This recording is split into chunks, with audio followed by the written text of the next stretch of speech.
പശ്ചിമ ബംഗാളിലെ ഏറ്റവും പുതിയ SIR പരിഷ്കരിച്ചു വന്നപ്പോൾ എന്താണ് സംഭവിച്ചത്? 91 ലക്ഷം വോട്ടർമാർ പുറത്തേക്കാണ്. അതിനർത്ഥം മ്യാൻമാർ, ബംഗ്ലാദേശി നുഴഞ്ഞുകയറ്റക്കാർ എല്ലാവരും പുറത്തായി. നെഞ്ചിടിപ്പിലാണ് മമതയും തൃണമൂലും ഒക്കെ ഇപ്പോൾ. 34 വർഷം നീണ്ടുനിന്ന ഇടത് ഭരണത്തിന് വിരാമം വിട്ട് 2011 അധികാരത്തിലെത്തിയ മമതാ ബാനർജിയുടെ നേതൃത്വത്തിലുള്ള തൃണമൂൽ കോൺഗ്രസ് ഇത്തവണ വീണ്ടും അധികാരം നിലനിർത്തുമോ എന്നത് പശ്ചിമ ബംഗാളിലെ പ്രധാന രാഷ്ട്രീയ ചർച്ചയാണ്. ഇല്ല എന്ന് വ്യക്തമായൊരു ഉറപ്പ് ജനങ്ങൾക്ക് നൽകിയിരിക്കുകയാണ് BJPയും സുവേന്ദു അധികാരിയും. 2011, 16, 21 തിരഞ്ഞെടുപ്പുകളിൽ തുടർച്ചയായി വിജയിച്ച തൃണമൂൽ കോൺഗ്രസ് 4ാം തവണയും അധികാരത്തിലേക്ക് എത്താൻ ശ്രമിക്കുന്നതും ഇത്തവണ മത്സരം കൂടുതൽ കടുപ്പമാകുമെന്നാണ് വിലയിരുത്തൽ. എന്തായാലും BJPക്ക് ഇതൊരു അനായാസ മത്സരമെന്നാണ് BJP നേതാക്കൾ പറയുന്നത്. വോട്ടർ പട്ടികയിലെ പരിഷ്കാരങ്ങൾ വലിയ ചർച്ചയായി മാറിയിരുന്നു.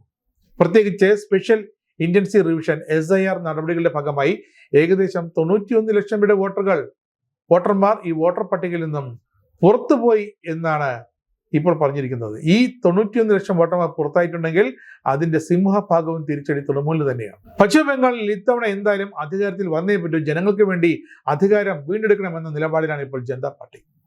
സംസ്ഥാനത്ത് ഉയർന്നു വരുന്ന ഭരണവിരുദ്ധ വികാരവും നിയമ ക്രമപ്രശ്നങ്ങളും ഒക്കെ മുതലാക്കിയാണ് BJPയുടെ ഓരോ ചുവടുവയ്പും. ആർജിക്കർ ആശുപത്രിയിൽ നടന്ന യുവതി കൊല്ലപ്പെട്ട സംഭവം അത് വലിയ പ്രതിഷേധം മമതയ്ക്കെതിരെ ഉണ്ടാക്കിയിരുന്നു. അതിന്റെ അലയൊലികൾ ഇപ്പോഴും മാറിയിട്ടില്ല.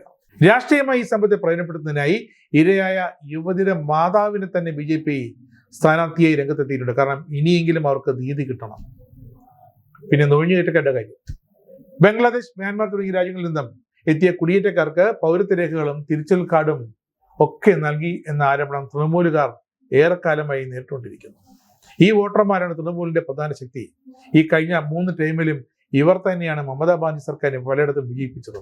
ഇത്തവണ ഇതാ SIR കേന്ദ്ര സർക്കാർ കൊണ്ടുവന്നെങ്കിൽ അത് ഏറ്റവും അധികം ലക്ഷ്യമിട്ടത് പശ്ചിമ ബംഗാൾ അടക്കമുള്ള നമ്മുടെ അതിർത്തി സംസ്ഥാനങ്ങളെ തന്നെയാണ്. എന്തായാലും നമ്മുടെ സംസ്ഥാനത്ത് അക്രമവും ഗുണ്ടായുസവും ഒക്കെ വർദ്ധിച്ചു വന്നുകൊണ്ടിരിക്കുന്നു. ബൂത്ത് തലത്തിൽ വോട്ടെടുപ്പ് പ്രക്രിയ വരെ തൃണമൂൽ പ്രവർത്തക ഇടപെടലുകൾ പലയിടത്തും ഇപ്പോൾ നടന്നുകൊണ്ടേയിരിക്കുന്നു. അതിക്രമങ്ങൾ വീണ്ടും അരങ്ങേറുമെന്നതിൽ യാതൊരു സംശയവുമില്ല. എന്തായാലും ഇത്തവണ പശ്ചിമ ബംഗാളിൽ തൃണമൂലിനെ ഒരു കാരണവശാലും അധികാരത്തിലേക്ക് കൊണ്ടുവരില്ല എന്ന നിലപാടിലാണ് ഇപ്പോൾ BJP. തൃണമൂലുമായി സഖ്യത്തിലായിരുന്ന ഹുമയൂൺ കബീർ, തൃണമൂലുമായി വിട്ടുപോയ തൃണമൂലിന്റെ MLA ആയിരുന്ന ഹുമയൂൺ കബീർ എന്താണ് ഒവൈസിയുമായി ചേർന്നൊരു പുതിയ സഖ്യമുണ്ടായി. 24 മണിക്കൂർ മാത്രമായിരുന്നു ആ സഖ്യത്തിന്റെ ആയുസ്. മമതയെ കുറ്റം പറഞ്ഞ് ആരംഭിച്ച സഖ്യം, മമതയെ കുറ്റം പറഞ്ഞതിന്റെ സഖ്യം വീണ്ടും പിളർന്നു. അതിന്റെ അർത്ഥം മമതയ്ക്ക് വീണ്ടും ആ സഖ്യത്തിന്റെ പിളർപ്പ് പോലും തിരിച്ചടിയെ മാറുന്നതാണ്. ഒവൈസിയാണ് ഹുമയൂൺ കബീറിനെ BJPയുമായുള്ള ബന്ധത്തിന്റെ പേരിൽ മാറ്റി നിർത്തിയെന്നാണ് ഇപ്പോൾ തൃണമൂലുകാർ പ്രചരിപ്പിക്കുന്നത്. എന്തു തന്നെയായാലും ഒവൈസിയുടെ നിലപാടുകൾ മുസ്ലിം സമുദായത്തിന് വേണ്ടിയിട്ടുള്ളതാണെങ്കിൽ അത് മമതയ്ക്കുമെതിരാണ്, കോൺഗ്രസിനും എതിരാണ്. അപ്പോൾ പിന്നെ ഒവൈസി പറയുന്ന ആ ന്യൂനപക്ഷ വോട്ടുകൾ ആർക്ക് പോകും? ഏത് ചേരിയിലേക്ക് പോകും? 3 ടേമിലെയും മമതാ ഭരണം ബംഗാളിനെ മുടിപ്പിച്ചു എന്നതിൽ യാതൊരു സംശയവുമില്ല. അത് ആദ്യത്തെ ടൈമിൽ തന്നെ ജനത്തിന് മനസ്സിലായതാണ്. പിന്നീടും അവർ ഈ നുഴഞ്ഞുകയറ്റക്കാരുടെ വോട്ടെല്ലാം ചേർത്തൊരു അവസരം പിന്നീട് കൊടുത്തു. 3ാം ടൈമിലും കഥ മറ്റൊന്നുമായിരുന്നില്ല.